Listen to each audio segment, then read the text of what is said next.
Bueno, le hemos contado desde la jornada anterior lo que ocurrió en esta audiencia de preparación del juicio oral del caso Haiger. Le mostramos nuevamente algunos de esos antecedentes que fueron vistos en el Tribunal de Garantía de Puerto Varas, ahí con la magistrada Paulina Tapia. Bueno, y queremos ahondar una vez más en este tema, por cierto, desde la perspectiva de uno de los intervinientes, en este caso, el abogado que representa a la familia de la contadora, es decir, a la mamá, a la hermana de Viviana Haiger. Nos referimos a Sergio Coronado a propósito de las pruebas que ya quedaron listas para que sean presentadas en este juicio oral que calculamos va a durar varios días. Es uno probablemente de los más esperados de los últimos años acá en términos penales en nuestra región de los lagos. Sergio, gracias por estar con nosotros para analizar esta situación. ¿Con qué sensación quedaron ustedes luego de esta audiencia que algunos preveían, me imagino que ustedes también, que iba a durar varios días? Finalmente fue solo una jornada.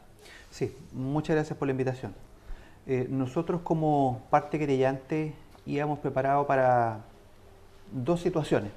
Por una parte, que iba a ser una audiencia de una extensión más o menos prolongada, por el volumen de la prueba ofrecida tanto por la Fiscalía como por nosotros, y que a partir de ese volumen de prueba entregado tanto por la parte persecutora fiscal como la persecutora privada, íbamos a tener grandes e intensas solicitudes de exclusión de prueba. Y al mismo tiempo que esas exclusiones de prueba se iban a ver reflejadas por parte de la defensa en un ofrecimiento importante de prueba por parte de ellos. De esos tres escenarios que nosotros anticipábamos y para los cuales nos habíamos preparado, no ocurrió nada, no hubieron solicitudes importantes de exclusión de prueba y todas las que se plantearon por la defensa fueron rechazadas. Toda la prueba ofrecida por la Fiscalía fue admitida. No existió tampoco un debate importante con respecto a estas pruebas.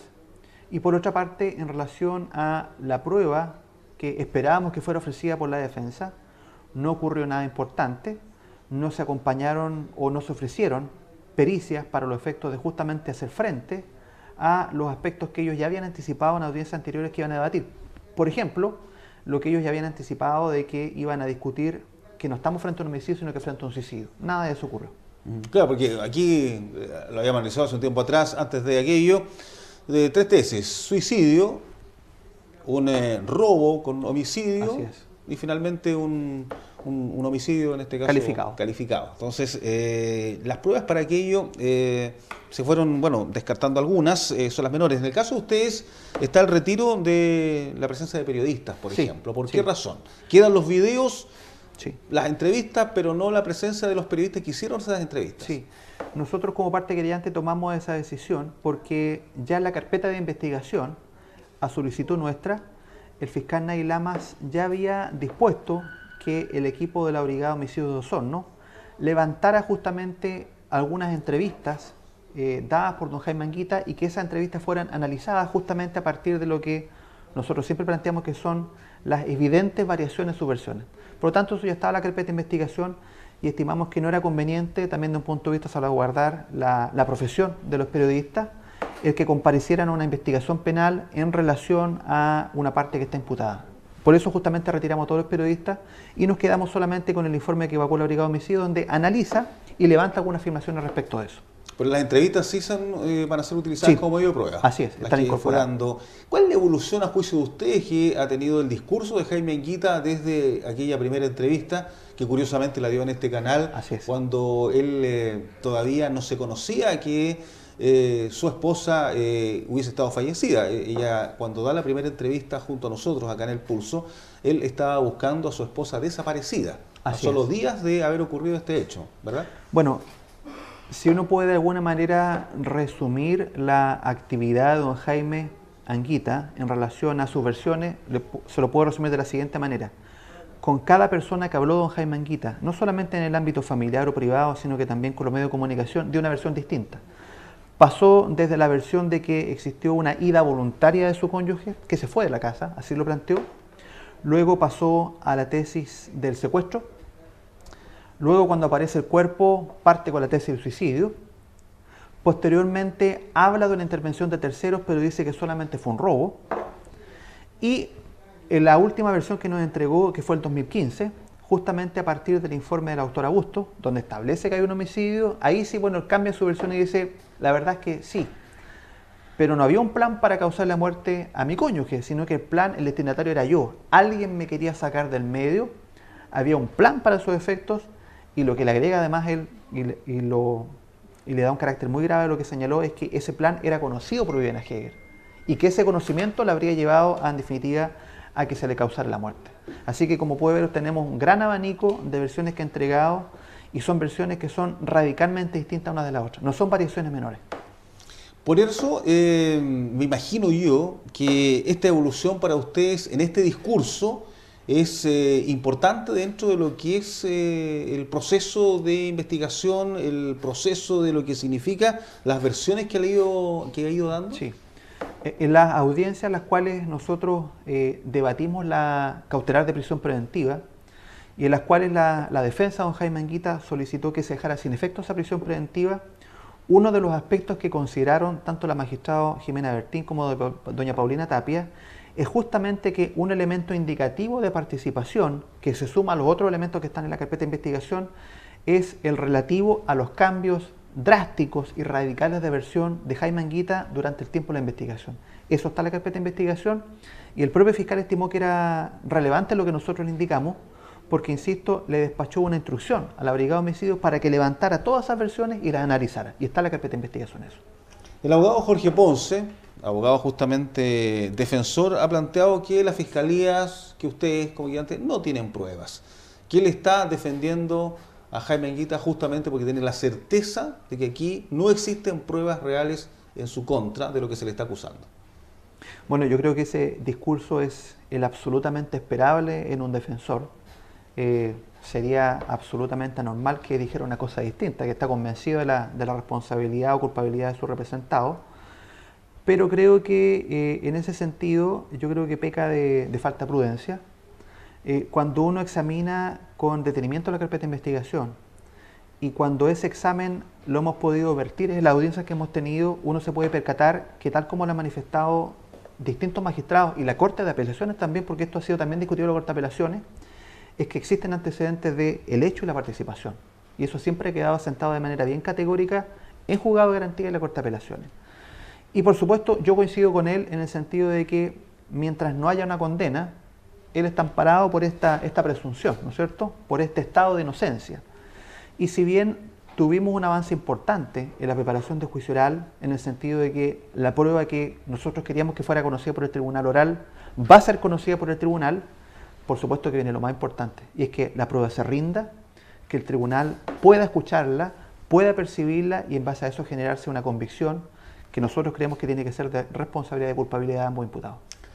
Sergio, ¿qué credibilidad para la gente que nos está viendo, que nos está escuchando, que está siguiendo el caso desde afuera, puede tener la versión de José Pérez Mancilla, el supuesto sicario, que aquí es hoy día el principal acusador de Jaime Anguita, diciendo que él fue el que lo contrató o que fue el autor intelectual de la muerte de su esposa?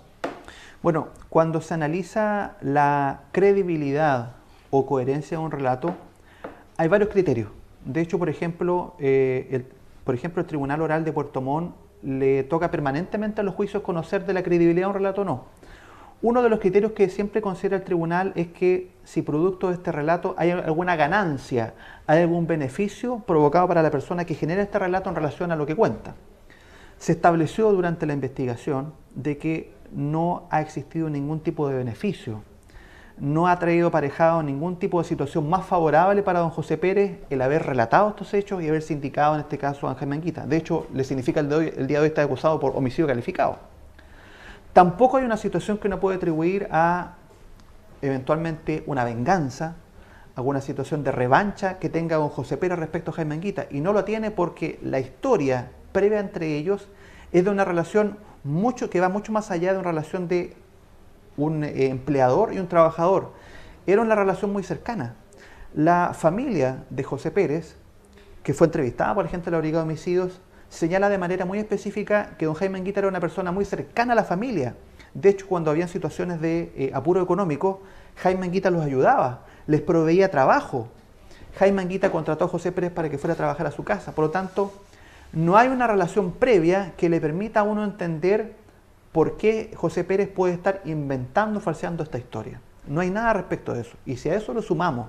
En un aspecto que signifique una venganza, alguna No hay pasada de nada, cuenta, nada de eso. nada de eso, nada de eso. Y de hecho, si se escucha permanentemente el discurso de Jaime Anguita en los medios, y en la Fiscalía jamás ha dicho que hay una situación de temas pendientes con José Pérez. Nunca ha existido ninguna situación de ataque de Jaime Anguita respecto a José Pérez. Y si a eso usted le suma que la versión de José Pérez fue analizada criminalísticamente por los actores de Bien Bustos, y ese análisis dice que la versión de él es coherente con lo que encontró, entonces tenemos que esa versión pasa al estándar de la credibilidad, y es por eso que el día de hoy estamos en una situación de acusación respecto a Jaime Anguita. Respecto a lo que ocurrió en este allanamiento en el interior de la celda de Jaime Anguita, lo que ocurrió allí en el tribunal, ¿cómo lo califica usted? Donde lo que se obtuvo por parte de los policías de la PDI que ingresaron a este recinto, a esta celda, cuando él estaba escribiendo algunos documentos. Sí, respecto de esa diligencia que dispuso el fiscal, nosotros nos enteramos con posterioridad. ¿Por qué? Porque el fiscal, y no tenía ninguna obligación de informarnos ni nada, sobre todo porque era una diligencia muy delicada la que estaba planificando y la que se ejecutó, decretó la reserva de la carpeta de investigación. Eso significa en términos muy sencillos de que nadie podía tener acceso a lo que estaba pasando. Por ende, nadie puede tener acceso a saber qué estaba escribiendo Jaime Anguita en su celda cuando fue requisado por la Policía de Investigaciones. Y para eso efecto el fiscal decretó reserva de la investigación por 30 días. Significa que nadie podía saber lo que estaba pasando en la investigación. Y luego de eso nos enteramos, a partir de una audiencia solicitada por la defensa del señor Anguita, de que efectivamente se había llevado a efecto una entrada de registro a la celda de don Jaime Anguita y que en esa diligencia se habían incautado ciertos elementos. Una carpeta que contenía antecedentes de la carpeta de investigación, pero adicionalmente a eso nos enteramos en esa audiencia de que el fiscal había dispuesto esa diligencia por una información que se le hizo llegar por un interno, que es efectivo, que estuvo compartiendo módulo con Jaime Anguita y que además es efectivo, como lo indicó el fiscal ayer, que recibió un antecedente, específicamente un pendrive, que contiene ciertos antecedentes vinculados a la carpeta de investigación. Y decimos contendría o contiene, porque ni el fiscal ni ningún interviniente ha revisado ese pendrive, pero sí, el propio Jaime Anguita, cuando se le consulta por el fiscal si le entregó ese antecedente a esa persona, lo ratificó. Ahora, la razón por la cual el propio fiscal ayer no se opuso cuando se planteó esta solicitud por la defensa de que los policías no pudieran referirse a esa diligencia, yo creo que fue una decisión estratégica para de alguna manera concentrar su energía en lo fuerte de la causa, en aquello que de alguna manera tiene fortaleza, y no en aquello que de alguna manera puede enredar algunos antecedentes de la investigación. Por ende, para que todos entendamos, en el juicio oral esos antecedentes no existen, no van a existir. No se ofrecieron, y además los policías que participaron en esa diligencia no pueden referirse a esa diligencia. Por lo tanto, lo que allí hayan incautado, lo que hayan leído, de lo que haya escrito Jaime Anguita, no va a ser parte del juicio oral. Y no puede ser utilizado ni por los policías, ni el fiscal, ni la parte creyente. Perfecto. Ahora, respecto justamente a la relación que hay interna, porque claro, aquí hay un caso que sin duda es muy mediático, pero que a la luz de los acontecimientos, de lo que ha ido evolucionando, prácticamente la vida de Jaime Anguita y Viviana Heyer está abierta a todo el mundo. Lamentablemente se ha roto todo ese espacio de intimidad del cual todos tenemos derecho, porque acá hay un hecho que no está claro y por ende cada día aparecen más situaciones. Y hablábamos justamente de algunos elementos que van probando esta relación que había entre Jaime Anguita y su esposa, que se ha conocido también y que es parte de esta investigación donde hay terceros intervinientes. Aquí había una relación cortada entre ellos familiarmente. ¿Cuál era la realidad y que está en la carpeta de investigación, Sergio? Bueno, yo creo que van a ser muy importantes los antecedentes que se van a poder rendir y que va a conocer el tribunal oral en relación a esta etapa previa. ¿Qué había en la vida de estas dos personas previo a la desaparición de Viviana Heyer? Y con lo que yo creo que va a poder percibir el tribunal oral es que el discurso que públicamente manifestó durante un tiempo Jaime Anguita, en el sentido que esta era una situación ideal, sin ningún tipo de conflicto, una situación de felicidad absoluta, no era tal. Y de hecho la mejor demostración de eso es que bruscamente tenemos un cambio en 2015 de don Jaime Anguita, donde dice de que su propio cónyuge tenía conocimiento de un plan para matarlo a él. Pero aparte de eso, efectivamente, y el fiscal lo ha señalado en varias audiencias, es que esa situación, esa relación entre ambos no era la que se aparentaba, había una situación importante de conflicto familiar, y si uno lo quiere poner de una manera bien coloquial, y es la posición que nosotros tenemos, es que para Jaime Anguita su cónyuge era un problema. Y ese problema le dio una solución bastante extrema. Y esa solución era hacer desaparecer ese problema. Y recurrió a la persona en la que más confiaba, a la que más conocía y a la que tenía más a mano, que es justamente José Pérez. Pero aquí, claro, en secreto más personal, Viviana Heger tenía un amante, ¿verdad? De acuerdo a las declaraciones de Jaime Anguita. Hay antecedentes justamente que dan cuenta de esa relación que tenía doña Viviana Heger. Y aparentemente Jaime Anguita también tuvo un amante. Así es.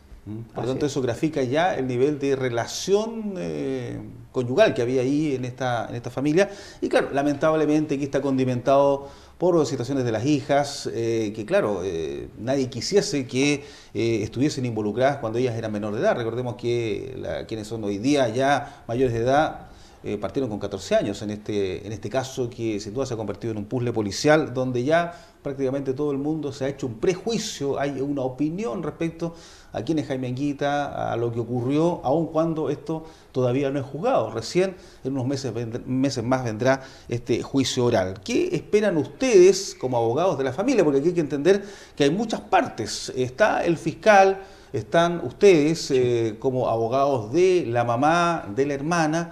Hay un abogado que representa a la hija de Jaime Anguita, está el abogado defensor de Jaime Anguita, está el abogado de José Pérez Mancilla, etcétera. Aquí hay una cantidad de abogados que en este juicio oral van a llevar a que, además, la cantidad de pruebas, de peritos, se extienda por bastante tiempo. Sí, yo creo que desde el punto de vista del volumen de la prueba, estamos hablando aproximadamente de 120 personas que tienen que prestar declaración, más toda la parte documental y otros medios que también fueron ofrecidos. Yo creo que con mucha facilidad se puede hablar de prácticamente un mes que vamos a estar en juicio. Y es un juicio que va a ser bien especial porque van a existir muchas posiciones. Incluso en la misma parte querellante, como usted lo ha indicado, tenemos posiciones distintas. Y efectivamente la hija de don Jaime tomó la decisión de intervenir esta causa como querellante y es una decisión que nosotros nunca hemos cuestionado. De hecho, creo que hay que ser absolutamente respetuoso con la posición que ella ha adoptado, que es una posición además absolutamente esperable por el vínculo que tiene con su padre. O sea, cualquier persona en el lugar de ella haría lo que está haciendo ella, tratar de defender a su padre. Claro, porque entender, la hija en el fondo contrató a un abogado porque ella le cree a su padre y aquí argumenta que hubo un robo con homicidio, que claro, que fue José Pérez pero con la intención de robar, que nunca fue mandatado por su padre. Y por el otro lado está la mamá y la hermana de Viviana Heger que contratan a Sergio Coronado para tratar de demostrar la culpabilidad, en este caso, de quien era su esposo, de Jaime Anguita. Por lo tanto, ustedes entenderán, además, todas las posiciones que hay dentro de la misma familia respecto a cómo ocurrieron estos hechos. Así es, y a eso usted también le puede sumar la posición del propio Jaime Anguita que dice que esto es suicidio. Por lo tanto, dentro de una misma grupo familiar tenemos tres posiciones muy distintas que apuntan a intereses distintos, pero como lo dijo la magistrado en una de las últimas audiencias que tuvimos, por la complejidad que tiene este caso, es absolutamente indispensable que todas estas posiciones puedan ser conocidas en el juicio oral que se va a desarrollar dentro de poco. ¿Cuál es la principal prueba aquí que existe de la Fiscalía y de ustedes como querellantes para establecer la culpabilidad de Jaime Anguita? O al revés, ¿por qué aparentemente existe tanta confianza entre los abogados defensores que no rebatieron tanto aquello y que derivó en que esta audiencia durase un día cuando ustedes estaban esperando 3 días? Yo creo que esto es un juicio que va a poder ser planteado en 3 etapas distintas. ¿A qué me refiero? A que va a existir prueba que se va a rendir y que va a ser conocida por los jueces de Puerto Montt, del Tribunal Oral Penal de Puerto Montt, que se va a referir por una parte a esta etapa previa a la desaparición, donde van a surgir antecedentes importantes que dan cuenta de que la versión que ha entregado Jaime Anguita respecto a este periodo previo no es tal, y que hay antecedentes fuertes que lo contradicen, no solamente a nivel testimonial, sino que también a nivel pericial. Van a también conocer antecedentes importantes, no uno, sino que múltiples, respecto a esta etapa intermedia en la cual su mujer estuvo desaparecida, no solamente en relación a lo que dijo, sino a ciertas actividades que desarrolló en este tiempo intermedio, que también van a ser conocidas y que, por razones obvias, no han sido de público conocimiento. Y con posterioridad hay también informes periciales importantes que surgen una vez que se verifica el hallazgo del cuerpo de doña Viviana y que dicen relación y parten con la exhumación que se practica exhumación que además es realizada por un equipo completo médico legal de Santiago que responde a una serie de preguntas del fiscal, preguntas que son y tienen directa relación con la parte final que yo podría calificar, que está referida a la intervención de la doctora Vivian Bustos y a la aparición de José Pérez. O sea, ¿hay pruebas suficientes? Yo creo que hay pruebas suficientes y yo soy alguien que ya lleva varios años en este tema, por lo tanto yo creo que sería muy poco prudente de mi parte hablar de que tenemos certeza de que no vamos a tener resultados positivos. Hay muchos factores que juegan en un juicio oral, algunos los podemos controlar, otros escapan absolutamente a nuestro control, cuál es la integración del tribunal, entre otros factores que son muy importantes. Por lo tanto, tenemos que ser absolutamente cautos en cuanto a la expectativa y lo que tenemos que hacer es prepararnos bien y que la prueba que hemos ofrecido se rinda de la mejor manera posible. Así es, bueno, no es menor lo que dice el abogado Coronado respecto a la composición de un tribunal, solamente un dato, un ejemplo, que también nos tocó ver acá en esta zona, que hubo un caso muy mediático también, la doctora Jäger. Así es.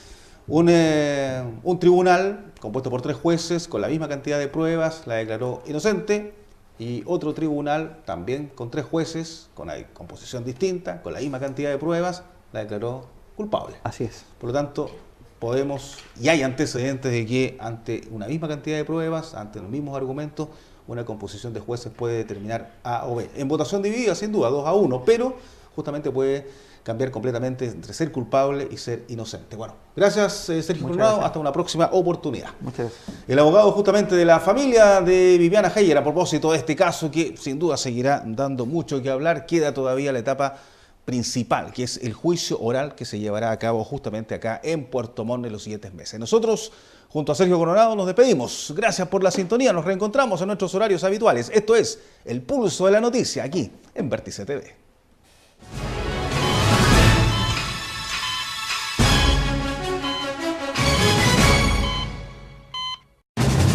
Vértice TV, con el auspicio de BTR, Universidad Austral de Chile, sede Puerto Montt, presentaron El Pulso de la Noticia.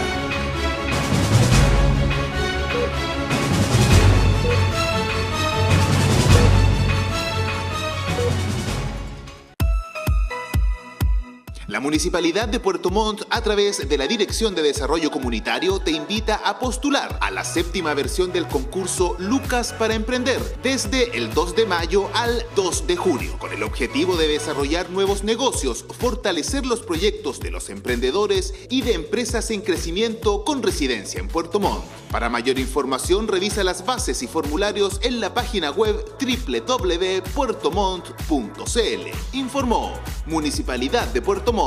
Sigamos creciendo. En BTR Móvil tenemos nuevos planes con más gigas libres para usarlos en lo que quieras. Pórtate con tu equipo y obtén un 30% de descuento para siempre. Aprovecha el nuevo plan de 11 gigas y 400 minutos por 17,493 pesos mensuales. Con BTR Móvil, vívelo en gigas. BTR, vívelo hoy. Siempre realizar un evento significa una inversión importante y un riesgo, si no cuenta con proveedores calificados que puedan garantizar el resultado de su inversión. Soluciones Digitales es una empresa que se ha transformado en líder en producción audiovisual para eventos de alta exigencia. Contamos con la experiencia y la más alta tecnología para congresos, seminarios, fiestas y presentaciones artísticas. Nuestra calidad ha sido reconocida por más de 2.000 clientes, por los más importantes hoteles de la zona y por productoras locales y nacionales que nos han elegido como sus aliados estratégicos permanentes. Cuando desee realizar un evento exitoso, llévenos con usted donde sea. Soluciones Digitales, calidad en sus eventos siempre. www.solucionesdigitales.cl